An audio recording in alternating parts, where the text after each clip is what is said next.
Arabelle Bien-être. 9h-10h, Arabelle Bien-être avec Manel sur Arabelle.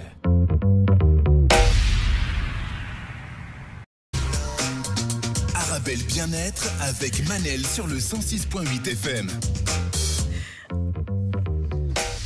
On se retrouve après deux belles chansons, Kenji et la Hnina Mwimti, qui tombent pile dans le thème. Aujourd'hui, je reçois la magnifique coach Claudia Jiménez, consultante, coach et formatrice spécialiste du bien-être au travail, qui est en train de changer sa chaise et elle me demande de remonter le son. Claudia, je ne peux pas bouger d'ici.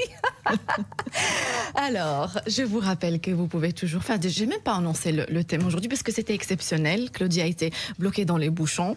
La vie reprend, hein, la vie normale reprend, les bouchons, les retards, les matins, Claudia. Voilà. Ça va, pas trop stressé? Non, stressé, non. Pas trop stressé. Alors, je m'installe. Hein. Alors, je vais quand même faire les choses correctement. Annoncer le sujet d'abord. Les défis des parents solo, c'est la suite aujourd'hui avec Claudia Jiménez, coach, consultante et formatrice.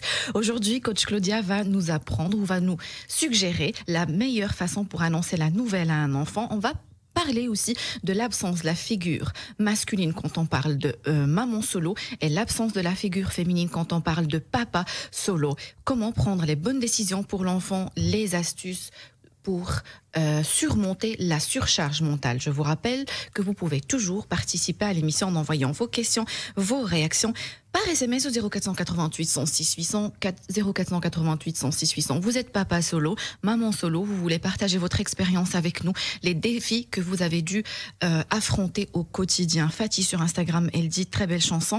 Elle donne toujours larmes de joie car je pense à l'amour de mes deux fils, surtout mon grand. Il me dit des paroles aussi belles, magnifiques. Fatih.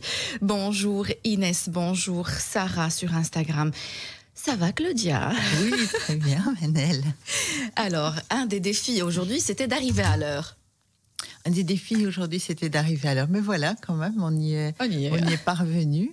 Un autre défi, si je peux me permettre, je n'ai pas de son. Mais alors, dites-moi, Claudia, est-ce que c'est mieux comme ça? D'être parfait. Parfait. Parfaitement parfait. Alors, on a parlé de beaucoup de choses la dernière fois. C'était une émission très touchante. Elle a suscité beaucoup d'intérêt, beaucoup de réactions sur Instagram, par SMS, sur Facebook. Les réactions ont même continué après l'émission. Si vous permettez, avant de faire un petit rappel, je vais quand même parler de ce témoignage que j'ai reçu après l'émission.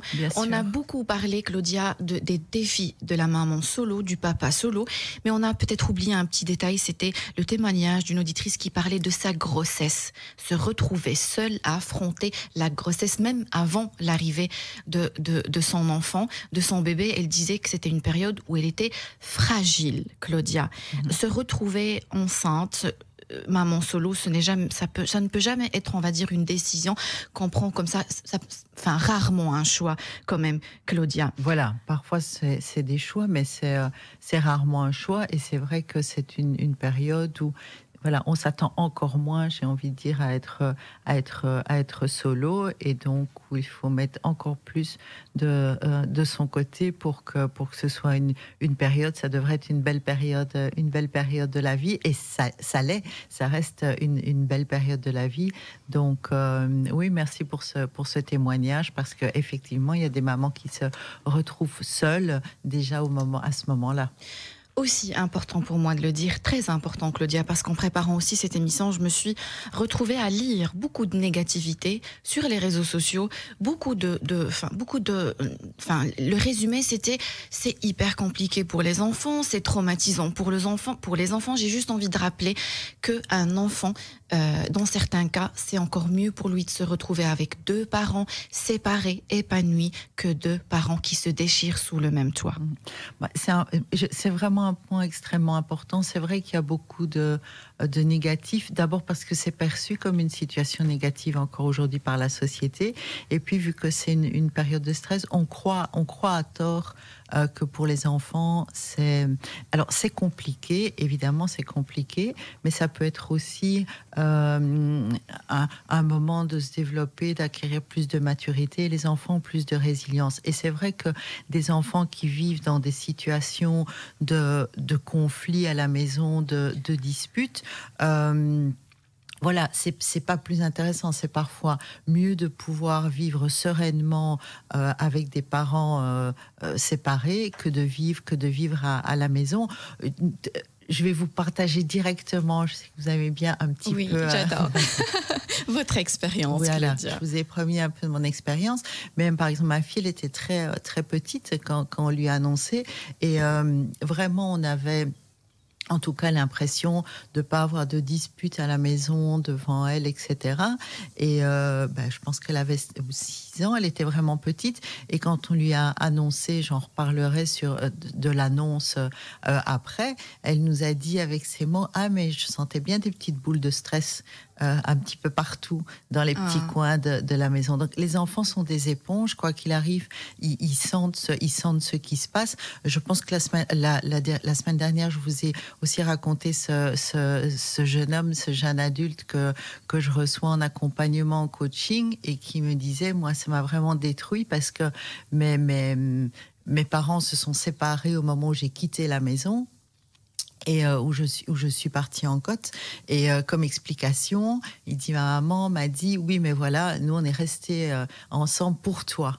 Alors il me dit, non seulement je sentais les tensions, etc., mais aujourd'hui ça me détruit, quoi, parce que j'ai vraiment l'impression qu'on a tous perdu une partie de notre vie, et en plus, me dit-on, c'est à cause de moi. Donc voilà, je suis d'accord avec vous, il y a beaucoup, et on va voir qu'un enfant peut se reconstruire, et on verra ensemble comment annoncer, comment gérer tout ça, et ça vaut parfois et souvent mieux que de rester dans une situation de conflit pour les enfants. Donc, pour celles qui sont qui nous écoutent, qui sont peut-être enceintes, pour les femmes qui savent, les hommes aussi qui savent qu'ils vont se retrouver maman ou papa solo, oui. Rassurez-vous, si les autres y arrivent avec des enfants équilibrés, vous aussi vous pouvez y arriver. Bien sûr, moi j'ai envie de dire, c'est un autre mode de famille.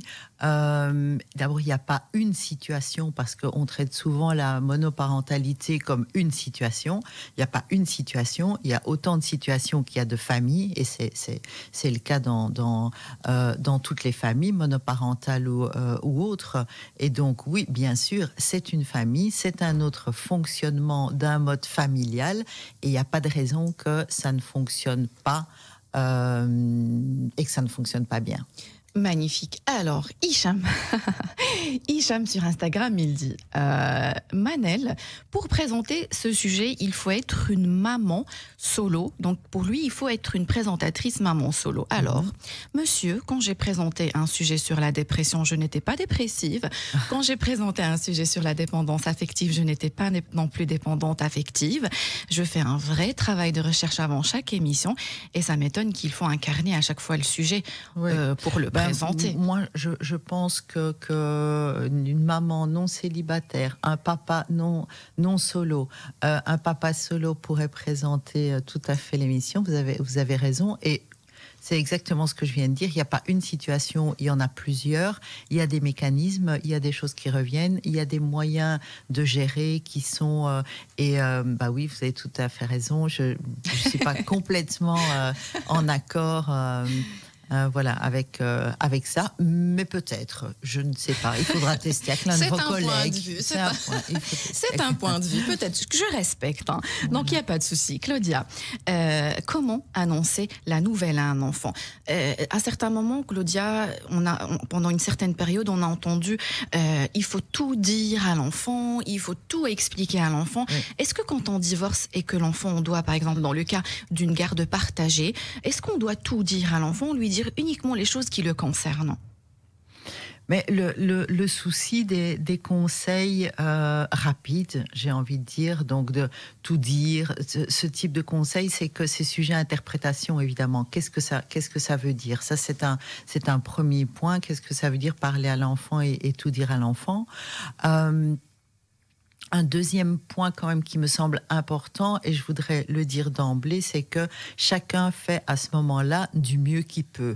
Donc il y a les conseils, il y a la façon idéale, et puis chacun fait du mieux qu'il peut, et au fur et à mesure du temps, gère en fonction. Et ça va très bien se passer. Donc ça, je tiens à le dire, les conseils qu'on va potentiellement donner aujourd'hui ou recevoir d'auditeurs sont des conseils, mais on sait qu'on est à ce moment-là en période de stress. Chacun vit son stress différemment, avec des peurs, avec de la tristesse, avec des angoisses. Donc, on fait le mieux qu'on peut.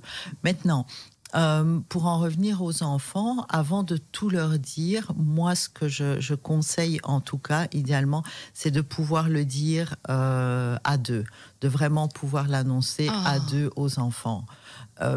Préparer cette rencontre auparavant avec le papa ou la maman. Alors peut-être certains font déjà des bons en disant non mais c'est pas possible, on est en situation de divorce.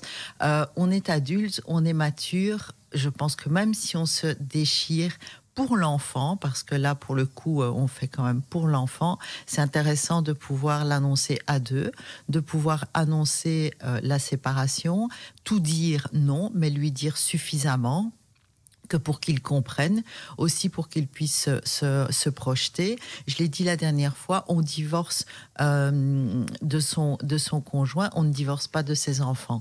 Donc c'est important pour l'enfant qu'il puisse se projeter déjà dans sa nouvelle vie, qu'il se sente impliqué. Lui cacher des choses, c'est à mon sens pas une bonne idée. Par contre, le prendre comme confident, ça ne l'est pas non plus. Oui, quand on dit tout lui dire, c'est pas son rôle, c'est pas sa place.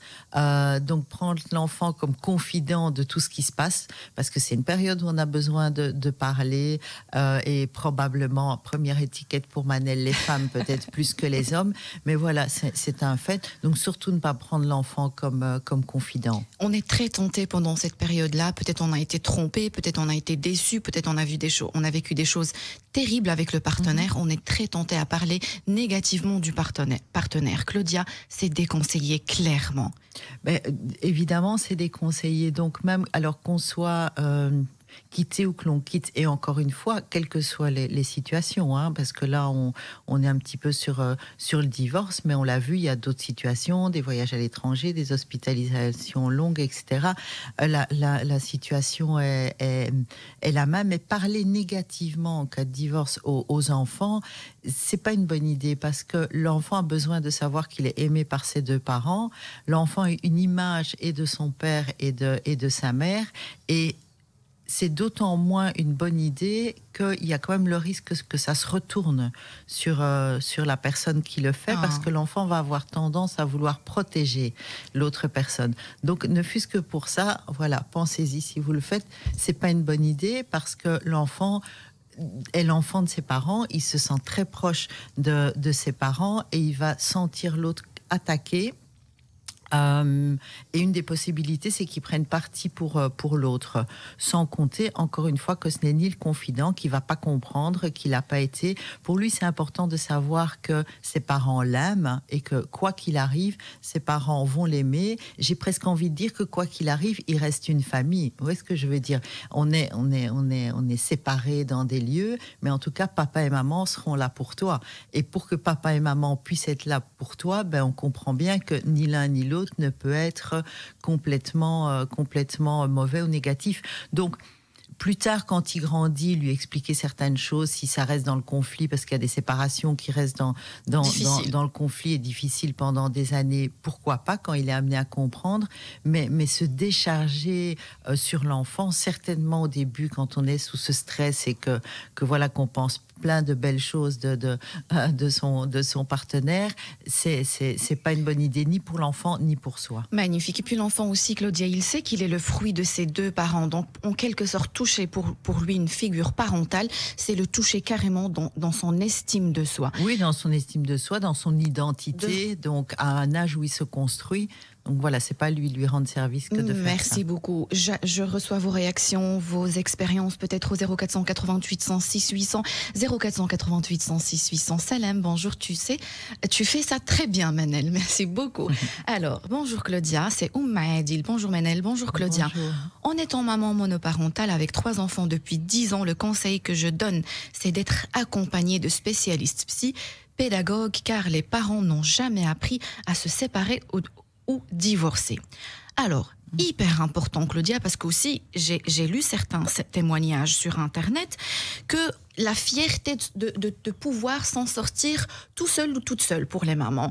Je ne pense pas que c'est une fierté, Claudia. On est tous vulnérables, on a besoin d'aide. Il ne faut pas hésiter à demander de l'aide. Oui. Et puis, des fois, on a envie de prouver à l'autre partenaire, prouver à la belle famille, ex-belle famille qu'on est capable de s'en sortir. Finalement, Claudia, on n'a rien à prouver à personne. Non, exactement. Merci pour ce témoignage et je suis tout à fait d'accord avec ça. C'est intéressant de se faire accompagner. On va avoir beaucoup ou pas d'écoute extérieure, mais simplement les gens ne sont pas formés à ce type de détresse. Vos amis, la famille, c'est bien d'être entouré, mais enfin, vous allez entendre, on entend souvent il faut faire un travail sur soi. Moi, j'aime bien dire à ce moment-là, il faut faire un travail avec soi. C'est-à-dire qu'il faut se construire, se prendre par la main et pouvoir passer cette période. Sauf que pour faire ce travail avec soi, à ce moment-là, soi-même, on n'est pas là. Vous voyez ce que je veux dire? Donc, on a besoin effectivement d'être accompagné, chacun en fonction de ses besoins. Ça peut être un accompagnement long, un accompagnement court, un accompagnement ponctuel, un accompagnement pour gérer les peurs, un accompagnement pour gérer les enfants.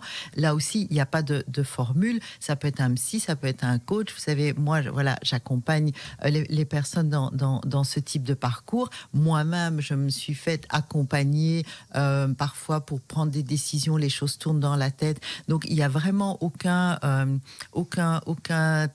tabou ou aucun problème à avoir avec ce que l'extérieur pourrait penser de nous. Alors, s'il y a vraiment un moment où il faut s'en fiche, je pense que j'ai dit la dernière fois, mais c'est en tout cas ce moment-là, quoi, de ne pas se laisser polluer. Alors, magnifique. Merci beaucoup, Claudia. Donc elle dit SMS au 0488 106 800 0488 106 800. Elle est accompagnée. Il y a quelque chose qui m'interpelle dans son SMS. Il faut absolument, je parle vraiment d'éclaircir les choses. L'état d'esprit est hyper important parce qu'elle dit le divorce reste un échec aux yeux de la famille. Donc si on sait qu'on va divorcer, on sait qu'on va se retrouver papa ou maman solo, travailler sur son état d'esprit. Le divorce, Claudia, moi, je ne le vois pas comme un échec.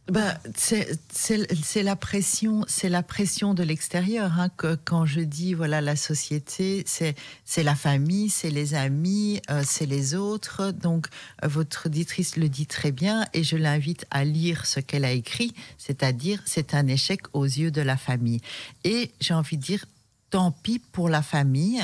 Peut-être elle aussi doit passer cette épreuve parce que peut-être elle le voit comme une souffrance, comme une honte, différentes possibilités aussi. Mais en tout cas, c'est la famille qui le voit comme un échec. Soi-même, je pense, on a deux postures. Soit on le voit comme un échec et on continue à le voir comme un échec et on va rester dans une spirale négative. Et croyez-moi, vous allez alors porter ce fardeau pendant longtemps et probablement pas pouvoir avancer. Soit on prend une autre posture et on décide que, ok, c'est quelque chose qu'on a voulu faire, qu'on n'a pas mené à bout. On en tire les conclusions et on le prend comme une opportunité de faire autre chose et on avance. Magnifique, merci beaucoup Claudia. Alors, cette auditrice, j'ai toujours du mal à lire votre pseudo, je crois que c'est James, hein. Donc je suis désolée, elle envoie toujours des publications et des citations. Aujourd'hui, elle dit pour avoir un mental paisible, acceptez ce qui est, soyez doux avec vous-même. C'est une phrase que vous avez dit la dernière fois qui est revenue beaucoup dans les commentaires. Dit, soyez gentil avec vous-même. Vous avez dit soyez gentil avec vous-même. Une auditrice m'avait dit ça m'avait marqué, je suis pas gentille avec moi-même. Donc elle dit soyez doux avec vous-même, renoncez au drame, libérez-vous de la culpabilité, abandonnez votre besoin de tout contrôler, visualisez ce qui est important pour vous, cultivez votre énergie vitale, autorisez-vous à être vulnérable. Moi je rajouterais autorisez-vous à faire des erreurs aussi, Claudia. Oui, c'est extrêmement bien résumé. La problématique, c'est que quand on est dans cette situation, ça peut paraître compliqué de faire tout ça. Donc certains vous diront c'est plus facile à dire qu'à faire. Et dans un premier temps, c'est plus facile à dire. C'est vrai. Ce n'est pas plus facile. Enfin, c'est aussi facile à faire. Alors ça peut être compliqué, ça peut être douloureux, mais croyez-moi, on peut y arriver en ayant les bons outils, peut-être en se faisant accompagner. On peut vraiment travailler là-dessus et avancer. La première étape étant de changer de posture, de ne pas écouter les avis négatifs, les personnes qui vont nous dire que notre vie est un échec, qu'on a raté des choses, et se mettre dans cette posture de oui, c'était même pas une erreur, c'est une étape de vie. J'ai appris des choses de cette étape-là. Maintenant, je m'autorise à passer à autre chose et à avancer en gardant que le meilleur. Ça ne se fait pas d'un coup de baguette magique, mais c'est vraiment la posture, je pense, à avoir. Magnifique. Pile dans le thème, Fatih, parce qu'on se dit aussi que ce n'est pas la fin du monde, finalement, se retrouver parents ou parents solo.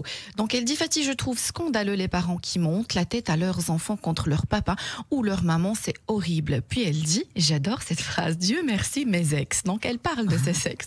Mes ex-maris et moi, on a toujours géré ensemble l'éducation et toujours soutenu l'un l'autre par rapport à nos fils. Finalement, on peut reconstruire une deuxième, troisième famille, on peut reconstruire une famille, on va dire, recomposée, on peut rencontrer du monde, on peut, beaucoup d'astuces, beaucoup de questions en cours, beaucoup d'SMS au 0488 106 800. Mais ça va être Claudia juste après la pause. Restez avec nous, vous êtes bien sur Arabelle.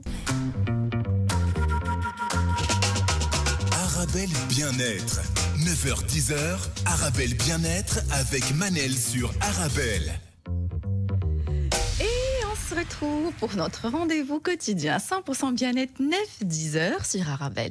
Aujourd'hui, je reçois la charmante, elle est trop belle, Claudia, avec sa robe noire, la petite robe noire de Claudia. Si vous voulez voir et regarder Claudia en direct, connectez-vous sur le site arabelle.fm ou téléchargez l'application Arabelle. Aujourd'hui, on parle des défis des parents solo. Vous pouvez toujours participer à l'émission en envoyant vos questions, vos réactions par SMS au 0488 106 800, 0488 106 800.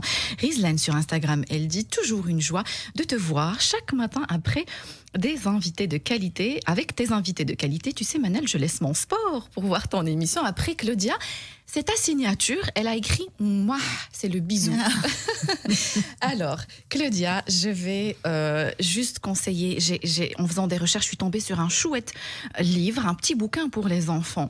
Docteur Catherine qui l'a écrit, ça s'appelle « Changer de maison ». C'est un bouquin qui coûte 6,50 €. On peut l'acheter n'importe où, sans faire de publicité à certains magasins. « Changer de maison » de Docteur Catherine.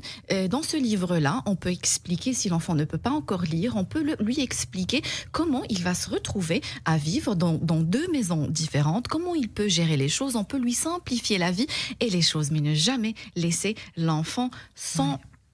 On va dire sans communication. Très bonne idée, les livres, même si effectivement l'enfant ne sait pas lire, ça permet aux parents d'avoir un support et de savoir comment expliquer à l'enfant.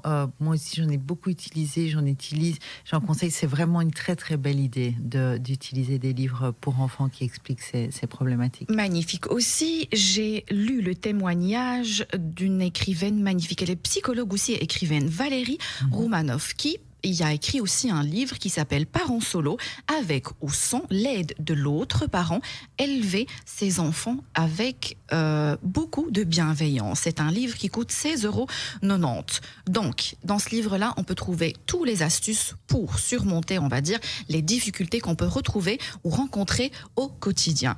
Madame Claudia Jimenez, donc j'ai ce témoignage de cette auditrice que j'ai reçu au 0488 106 800, elle dit... Et donc, elle s'est retrouvée, en gros, elle dit, avec ses enfants de 13-16 ans. Et pour être honnête, et donc j'ai essayé de résumer, donc elle dit, pour être honnête, j'ai l'impression avoir été maman solo depuis leur naissance. Et non, je n'ai pas pris toute la place, j'ai donné la place au papa. Encore fallait qu'il ait envie. Donc, en gros, Claudia, il y a des papas, mamans aussi, qui prennent la décision finalement de divorcer aussi de leurs enfants. Qu'est-ce que vous pouvez suggérer à cette auditrice, s'il vous plaît ? Alors, suggérer, je ne sais pas, parce qu'il n'y a pas la question, et je n'ai pas compris. La dame est partie avec ses enfants? Donc elle dit, elle a divorcé avec des enfants de 13 et 16 ans, mais elle dit quand même, depuis leur naissance, elle avait le sentiment d'être toute seule. Et on l'avait dit la dernière fois, c'est encore plus difficile de se retrouver seule quand on a un partenaire en couple sous le même toit, que de se retrouver maman ou papa solo. Oui, surtout à nouveau quand c'est pas un choix, parce qu'on a vu aussi avec des témoignages qu'on a reçus des femmes qui nous disaient bon ben voilà, je me retrouve un peu dans la situation de maman solo parce que mon conjoint travaille, est à l'extérieur, etc.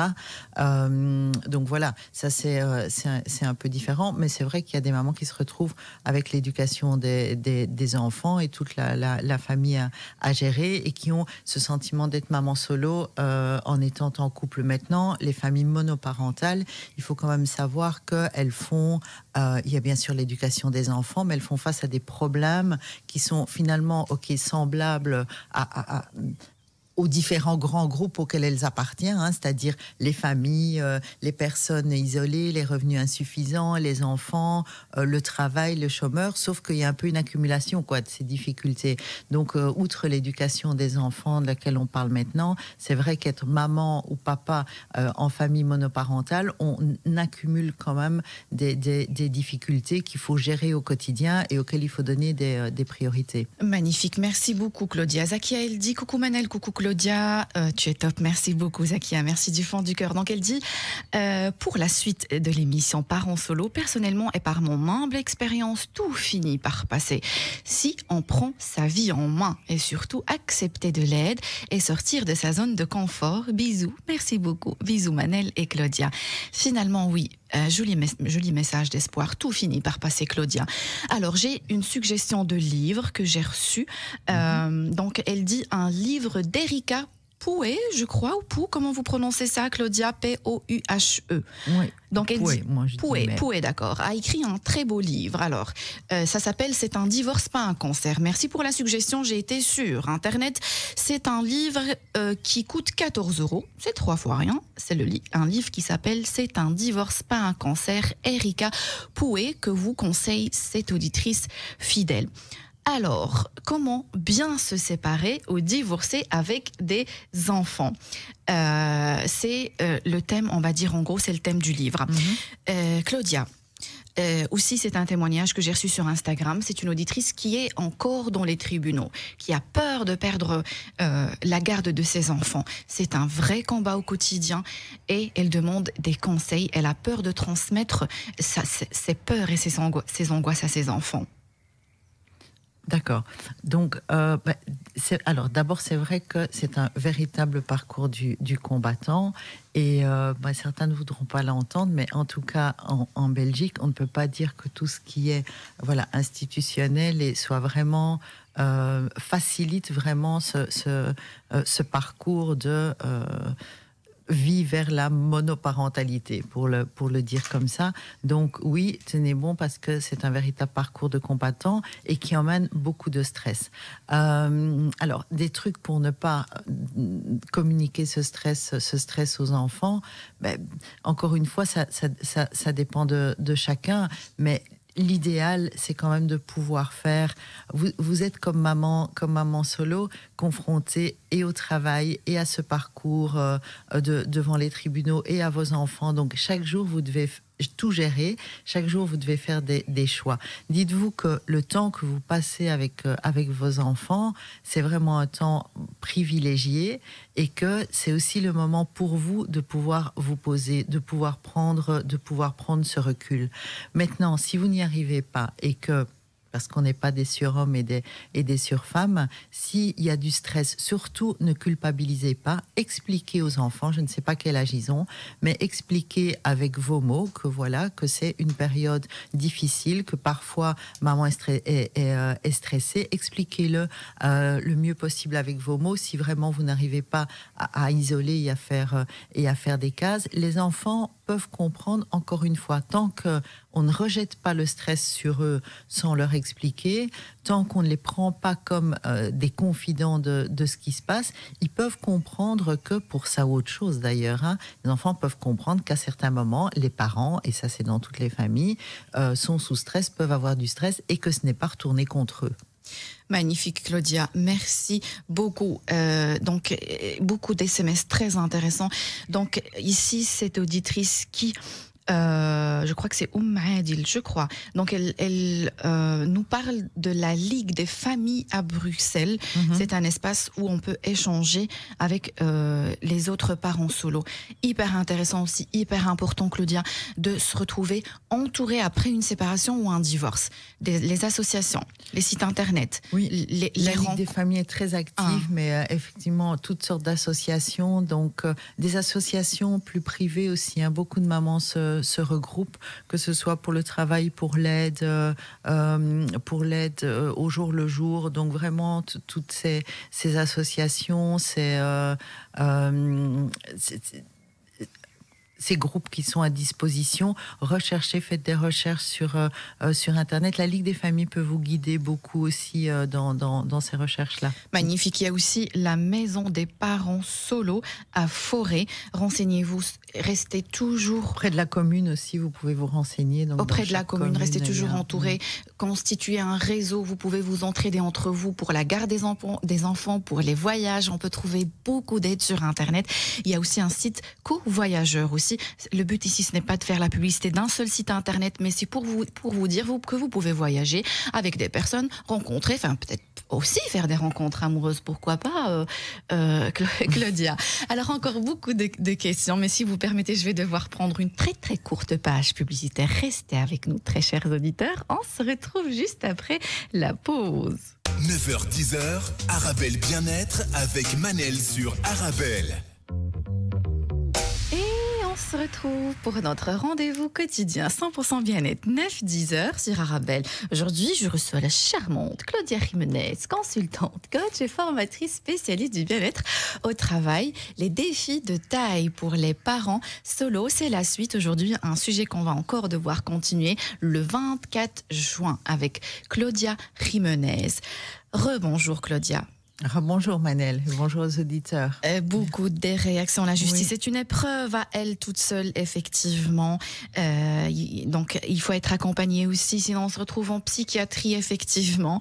Courage à tous les parents monoparentaux. Je vous rappelle que vous pouvez toujours envoyer vos questions, vos réactions, vos expériences au 0488 106 800, 0488 106 800. J'ai reçu un message vocal sur Instagram. Malheureusement, je ne peux pas écouter des messages vocaux pendant l'émission. Je l'écouterai après. Alors, Claudia, l'enfant, on lui a annoncé la nouvelle. Il a peut-être lu aussi le livre qu'on a conseillé. Il sait maintenant qu'il va se retrouver une fois chez papa, une fois chez maman. Il a compris les choses, tout se passe sereinement. Mais des fois, en allant chez l'autre papa, il revient, enfin l'autre parent, pardon, il revient et il ne peut pas raconter. Il n'ose pas dire à la maman ou au papa que ça s'est super bien passé. Il culpabilise. Que faire? Voilà, vous avez raison, on a parlé de parler, d'expliquer à l'enfant. On n'a pas encore dit qu'il fallait aussi l'écouter. L'écouter et lui donner de l'espace pour pouvoir exprimer, lui, son ressenti. Donc ça, c'est pour clôturer ce qu'on disait juste avant. Donnez-lui aussi l'espace pour qu'il puisse exprimer son ressenti et qu'il se sente en sécurité. L'enfant a besoin de se sentir en sécurité et deuxièmement, il a besoin de vivre sa vie d'enfant et d'être heureux. Il a le droit d'être heureux. Je pense que c'est extrêmement important, même quand ça se passe mal, de dire à l'enfant: tu as le droit d'être heureux chez papa, tu as le droit d'être heureux chez maman. Il n'y a rien de plus compliqué pour un enfant que de passer une jolie semaine chez son papa, par exemple, et quand il rentre chez sa maman, de ne pas oser en parler, de ne pas oser le dire, de sentir qu'il doit le cacher, tellement il y a de l'animosité de sa maman vis-à-vis de son papa. Donc ça peut être difficile à entendre pour l'autre parent, mais vraiment, faites cet effort, donnez ce cadeau à votre enfant, de le laisser s'exprimer, de le laisser dire qu'il vit sa vie d'enfant de manière positive, qu'il est heureux chez l'un et chez l'autre. Magnifique. Alors, Hicham qui m'avait dit au début de l'émission, il faut une présentatrice maman solo pour présenter cette émission. Il dit finalement, Manel, vous le faites très très bien. Merci Hicham, merci. J'attendais juste votre validation. Merci Hicham, c'est pour rire. Alors, Claudia, aussi des fois on s'inquiète par rapport à l'absence de la figure masculine quand on parle de maman solo et aussi l'absence de la figure féminine pour le papa solo. Est-ce que, je sais que vous n'êtes pas pédopsychiatre aussi, Claudia, mais vous êtes aussi coach en développement personnel. Est-ce que ça doit être absolument un papa ou un maman, ou ça peut être juste une figure masculine, un oncle, un frère, mon papa par exemple, le grand-père? Mais évidemment que ça peut être une autre figure masculine. Vous savez, ici, on est dans le cadre, on parle beaucoup du divorce comme famille monoparentale. Hein, c'est surtout ça qu'on... quand un des deux parents disparaît, c'est la même situation. Donc, je veux dire, bien sûr que l'enfant peut se construire en ayant différentes figures masculines et ou féminines autour de lui. Et bien évidemment. Maintenant, le conseil, encore une fois, quand le papa est là ou quand la maman est présente, c'est de pas l'exclure. Et certainement, quand il y a une garde qui, du jour au lendemain, de partager devient exclusive, il ne faut pas exclure toute forme de figure, alors masculine ou féminine, en fonction de la situation.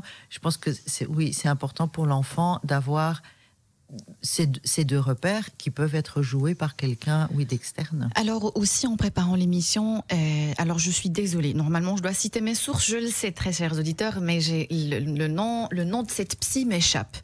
Donc elle disait que par rapport à la figure masculine, quand on parle de maman solo, ce n'était pas uniquement pour l'autorité, parce qu'on parle beaucoup d'autorité, mais il disait juste pour l'enfant, c'est important d'avoir un contact avec le sexe opposé. C'est-à-dire qu'il a contact avec sa maman, il sait qu'elle a la peau douce, les cheveux doux peut-être, il sait comment elle parle, une voix douce et tout ça. Il dit rien que savoir ou grandir et avoir un contact avec le sexe opposé, savoir comment aussi est le sexe opposé. J'ai trouvé ça hyper intéressant. Mais bien sûr, enfin moi je suis tout à fait d'accord avec ça. C'est pas uniquement pour l'autorité. Et très honnêtement, il faudrait demander à ma fille, mais je pense que le rôle d'autorité, je l'assume très bien toute seule. Je confirme, Claudia. Confirmer comme ça, Manel, ça me semble... je ne sais pas si c'est un compliment. Non, vraiment, Claudia. Je vous ai déjà dit que j'adore votre fille, vraiment. C'est un exemple d'une fille qui a grandi avec une maman solo, épanouie, très intelligente, qui réussit ses études et qui est très équilibrée. Et qui a un cadre, je pense, parce que, et c'est là que je suis d'accord avec cette psychologue, l'autorité, ce n'est pas simplement la figure masculine, La figure masculine apporte beaucoup plus que ça. Et la maman peut, elle aussi, amener l'autorité. Donc, je pense que c'est bien de l'avoir dit. Quand on parle de figure masculine, effectivement, dans l'inconscient collectif, ça peut être lié à mais tiens, l'autorité et le père qui est là et qui... Non, c'est bien plus que ça. Et c'est plutôt le plus que ça qui peut être joué par d'autres personnes et être représenté pour l'enfant par d'autres personnes et qui est important. Alors, réaction par SMS au 0488 106 800. Donc, oui, l'enfant a besoin d'une figure masculine ou féminine, pas spécialement le parent. Magnifique. Alors, Claudia, il me reste encore quelques secondes. Je vais vous recevoir le 24 juin pour parler du même sujet, parce qu'il reste encore beaucoup de questions, même la question, comment se libérer de la surcharge mentale. Je ne vous ai pas encore posé cette question. Mais s'il vous plaît, les quelques secondes qui me restent. Le divorce, Claudia, ne remet pas en cause l'autorité aussi parentale de l'autre, puisqu'on parle aussi d'autorité parentale. Le fait que je garde mes enfants 2 semaines et que l'autre conjoint le garde uniquement le week-end ne veut pas dire que l'autre n'a pas le droit à l'autorité parentale. Exactement. Donc, l'autorité parentale, c'est quelque chose qui reste aux 2 parents. C'est quelque chose qu'on supprime rarement, même devant les tribunaux. On pourra en reparler.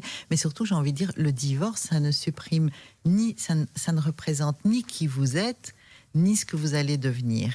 Oh, et surtout, magnifique. le divorce, ça n'empêche pas d'être heureux, ni pour vous, ni pour le parent. Vous pouvez répéter cette phrase, s'il vous plaît, Claudia? Alors, je peux la répéter, peut-être pas mot pour mot, parce que ça m'est venu spontanément. Le divorce. Mais en tout cas, pour dire que le divorce, ça ne représente pas la personne que vous êtes. Ah. Ça représente une situation, ça ne représente pas non plus ça ne représente pas ce que vous allez devenir.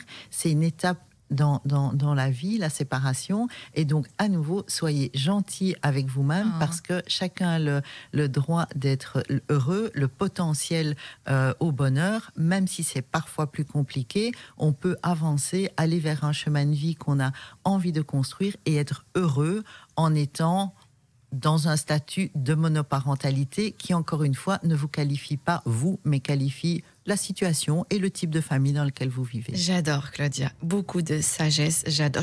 En prononçant ce mot sagesse, j'ai pris un risque, je vous assure, Claudia, parce que moi, les S et H dans la même phrase, c'était un gros risque. J'étais pas sûre de moi. J'ai commencé. C'était très, très bien. Parfait. En plus, je l'ai répété 2 fois. Je suis fière de moi. Alors, merci du fond du cœur, Claudia. Merci, très chers auditeurs. Merci à vous tous. Merci pour vos réactions. Je suis fort touchée pour vos réactions sur Facebook, sur Instagram, par SMS. Je vous donne rendez-vous demain sur Arabelle 9-10h et aussi le 24 pour le même sujet avec coach Claudia Jiménez, consultante, coach et formatrice spécialiste du bien-être au travail. N'oubliez pas que cette phrase aussi, je dois pas l'oublier. Voilà. Merci très chers auditeurs. N'oubliez pas que le bonheur vous rend plus belle et plus beau. Fréquentez les gens heureux, le bonheur est contagieux. Exactement. Arabelle Bien-être. 9h-10h, Arabelle Bien-être avec Manel sur Arabelle.